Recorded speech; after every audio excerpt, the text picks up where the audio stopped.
नमस्कार दोस्तों, target with PS Parihar channel में आपका स्वागत है। आइए शुरू करते हैं और देख लेते हैं कि आज के समाचार पत्रों में विद्यार्थी जीवन से संबंधित कौन-कौन सी सूचनाएं हैं। तो वीडियो को जल्दी से लाइक कर दें, शेयर कर दें और जिन छात्रों ने चैनल को अभी भी सब्सक्राइब न किया हो तो जल्दी से सब्सक्राइब कर लें, ताकि आप लोगों को भी इसी प्रकार की ऑथेंटिक अपडेट से सबसे पहले मिलती रहे। आगे बढ़ने से पहले एक सूचना उन विद्यार्थियों के लिए जो विद्यार्थी यूपी ट्रिपल एससी की भर्ती लेखपाल की तैयारी कर रहे हैं। वे सभी भर्ती शिशु प्रकाशन की इस बेस्ट बुक को ले सकते हैं, जिसे आप लोग यहाँ पर देख सकते हैं। लेखपाल भर्ती में ग्राम समाज एवं ग्राम विकास अनिवार्य रूप से पूछा जाता है और उसकी ये अलग से स्पेशल बुक है, जिसमें आपको 4 शॉर्ट पेपर भी मिलते हैं। 1100 से ज्यादा गत वर्षों में पूछे गए प्रश्न और उनके उत्तर भी आपको इसी पुस्तक में मिल जाए। यहाँ पर देख सकते हैं आप लोग, इस पुस्तक में लेखपाल भर्ती से संबंधित सारा का सारा स्टडी मटेरियल प्रोवाइड करवाया गया है, जैसे सिंचाई के संसाधन, नाप जोख, राजस्व विभाग, और यहाँ पर आप नीचे देख सकते हैं।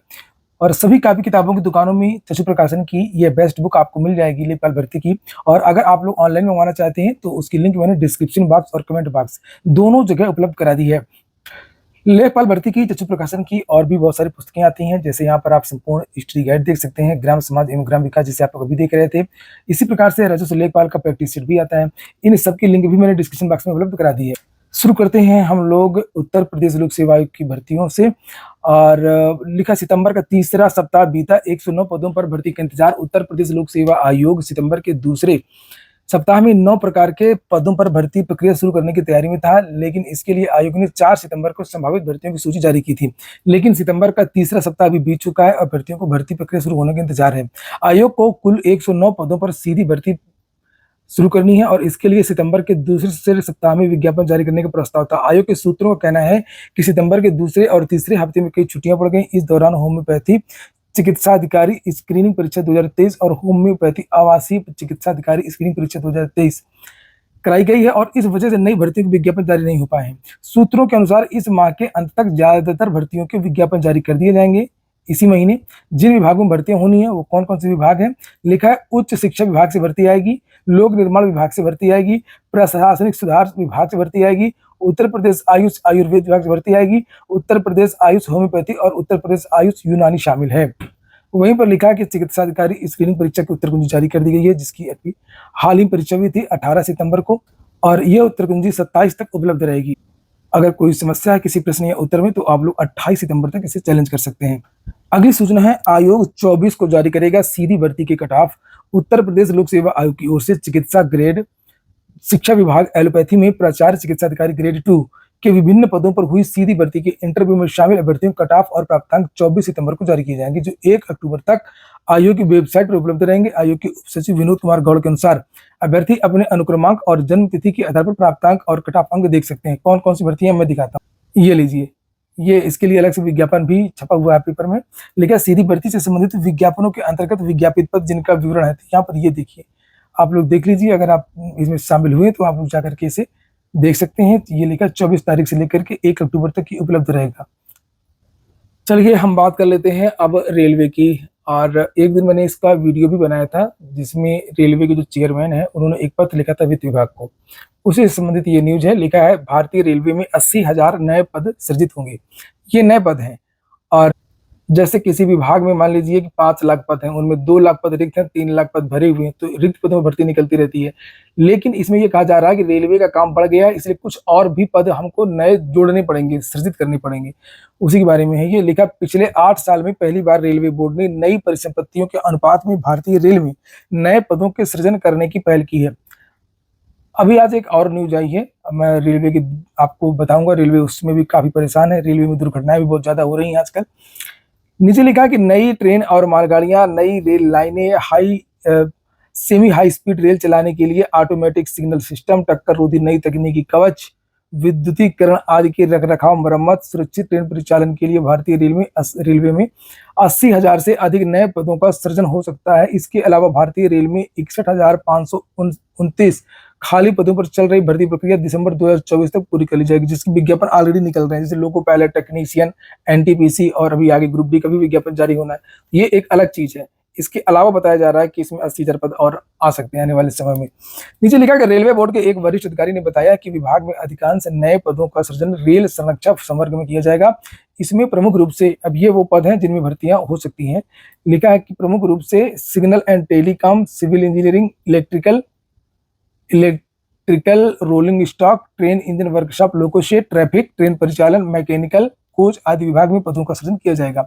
रेलवे बोर्ड के चेयरमैन व सीईओ सतीश कुमार ने वित्त मंत्रालय को लिखे पत्र में उल्लेख किया है कि रेलवे ट्रैक, पुल, कोच, सिग्नल आदि का मरम्मत कार्य आउटसोर्सिंग से कराना व्यवहारिक नहीं है। ये बातें निकल करके भी आई थी।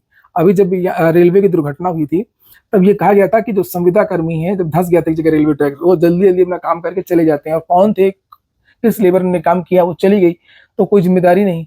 इसलिए ये कहा गया है कि अगर सरकारी कर्मचारी रहेगा तो उसकी जिम्मेदारी तय रहेगी कि इससे इस समय तक उस व्यक्ति की जो ड्यूटी है वो वहां पर थी, इस समय कहाँ पर पोस्टिंग है, सारा रिकॉर्ड रहता है और जिम्मेदारी भी तय रहती है। तो एक डर भी होता है अधिकारियों को, कर्मचारियों को। नीचे लिखा कि रेलवे ट्रैक, पुल, कोच, सिग्नल आदि का मरम्मत कार्य आउटसोर्सिंग ठेका से कराना व्यवहारिक नहीं है। यानी रेल संरक्षण से जुड़े कार्यों को ठेके के बजाय रेलवे के स्थायी कर्मचारियों से करने की वकालत की है, ये रेलवे ने कहा है। हालांकि सरकार तो लगातार आउटसोर्सिंग संविदा को लगातार बढ़ाई जा रही थी। ये तो निकल करके आया है कि संविदा कर्मी ज्यादा भ्रष्टाचार करते हैं विभागों में, क्योंकि उनको पता रहता है कि हमको पता नहीं कब निकाल दिया जाए और जितना कमाना है अभी कमा लिया जाए। ये देखिए लिखा है वित्त मंत्रालय का पत्र, वही जो पत्र यहाँ लिखा है कि अधिकारी ने बताया है कि 21 सितंबर 2016 को रेल बजट को आम बजट से में विलय कर दिया गया। इसके बाद से रेलवे में नए पदों के सृजन के लिए वित्त मंत्रालय से अब अनुमति लेनी होती है। रेलवे बोर्ड के चेयरमैन व सीईओ सतीश कुमार ने वित्त मंत्रालय को पत्र लिखा है।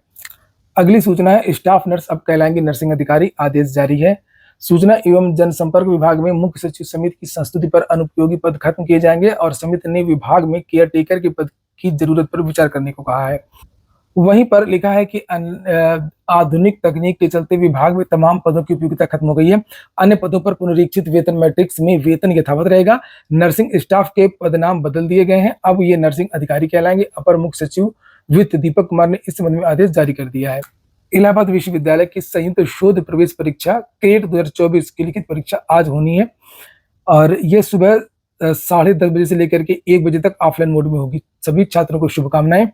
पेपर लीक को रोकने के लिए सरकारें तरह तरह के कदम उठा रही हैं और यहाँ पर देखिए लिखा है कि नकल रोकने के लिए झारखंड में इंटरनेट बंद कर दिया गया है। आज भी 11 घंटे ठप रहेगी इंटरनेट सर्विस, लेकिन कोर्ट ने खड़े किए हैं सवाल। झारखंड हाईकोर्ट के जस्टिस आनंद सेन और जस्टिस अनुभा रावत चौधरी की खंडपीठ में राज्य में इंटरनेट सेवा बंद करने के खिलाफ दाखिल याचिका पर शनिवार को सुनवाई हुई। सुनवाई के दौरान अदालत ने राज्य सरकार से पूछा है कि क्या परीक्षा को लेकर के इंटरनेट सेवा बंद करना राज्य सरकार का अधिकार है। मामले में अगली सुनवाई 4 सप्ताह बाद होगी। झारखंड में 823 केंद्रों पर चल रही झारखंड स्नातक स्तरीय संयुक्त प्रतियोगिता परीक्षा को केंद्र में रख करके रविवार को भी पूरे राज्य में 11 घंटे इंटरनेट सेवा बंद रखी जाएगी। बात तो सही है कि जब पेपर लीक होता है तो जब से ये नेट चल गया, व्हाट्सएप चल गया, सोशल मीडिया चल गया है तो बहुत जल्दी वायरल होता है। लिखा है कि इंटरनेट एक्सेस जीने का हक जैसा मौलिक अधिकार, लेकिन जिनका पढ़ाई लिखाई से कोई लेना देना नहीं है, परीक्षा से कोई लेना देना नहीं है, उनको भी समस्या होगी। लिखा है कि जब 2019 में जम्मू कश्मीर में लंबे समय तक इंटरनेट बंद रखने पर सुप्रीम कोर्ट ने आदेश में कहा था कि इंटरनेट अनिश्चितकाल तक बंद नहीं कर सकते। कोर्ट ने बताया कि इंटरनेट संविधान के अनुच्छेद 19 के तहत लोगों को मौलिक अधिकार है, ये सब बातें हैं, लेकिन ऐसे इमरजेंसी जब पड़ती है तब तो ये बंद होता भी है और बंद करना भी चाहिए। और हमेशा के लिए थोड़ी बंद किया जा रहा है, परीक्षा बंद किया जा रहा है और इसके पहले भी बंद हो चुका है। पेपर लीक और पेपर कोई हल्का फुल्का कार्य नहीं है, बहुत बड़ा कार्य है। सारी सरकारें परेशान हो चुकी हैं इस चीज से। लिखा मणिपुर में भी ये बंद किया गया था जब वहां पर बहुत सारी चीजें हो रही थी। टेलीग्राफ एक्ट के तहत टेलीग्राम सर्विसेज रूल 2017 के जरिए भी सरकार शटडाउन करने का आदेश देती है।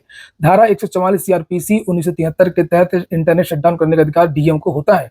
आज के वीडियो में इतना ही। पूरा वीडियो सुनने के लिए बहुत बहुत धन्यवाद।